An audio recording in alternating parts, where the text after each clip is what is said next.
सोनम वांगचुक यांना प्रोटेस्ट साईटवरून उचलून हॉस्पिटलमध्ये नेलं? हो. पहाटे जेव्हा आंदोलकांची संख्या कमी होती, पोलिसांनी पांढऱ्या चादराचा वापर करून काही मिनिटातच त्यांना अँब्युलन्समध्ये टाकून सफदरजंग रुग्णालयात नेलं.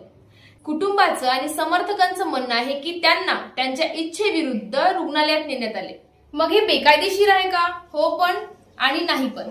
बघ, जर एखाद्या व्यक्तीची तब्येत इतकी बिघडली की जीवाला धोका निर्माण झाला, डॉक्टरांनी सांगितलं की तातडीने उपचाराची गरज आहे आणि न्यायालयाने आरोग्यावर लक्ष देण्याचे निर्देश दिले, तर प्रशासन त्या व्यक्तीला रुग्णालयात हलवू शकतो. त्यामुळे सरकारचं म्हणणं आहे की हे कायदेशीर आहे. पण जर एखादा व्यक्ती मेंटली ठीक आहे, स्वतःचे निर्णय स्वतः घेऊ शकतो, तर कोणीही मेडिकल इमर्जन्सी शिवाय त्यांचा बॉडीली ऑटोनॉमीचा अधिकार हिरावू शकत नाही. सरकार त्यांना मेडिकल केअर आणि चेकअप प्रोव्हाइड करू शकतो, पण त्यांचा राईट टू प्रोटेस्ट हिरावू शकत नाही.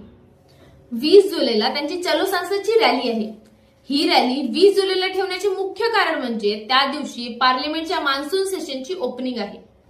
पण रॅलीच्या 2 दिवसाआधीच सेंट्रल फिगरला प्रोटेस्ट साईटवरून हटवणे हा एक मास्टर स्ट्रोक आहे. आता रॅलीमध्ये 50% प्रोटेस्टर्सची संख्या कमी होऊ शकते आणि तिथे जे प्रोटेस्टर आहेत त्यांना पण हटवण्याचा आदेश दिला आहे.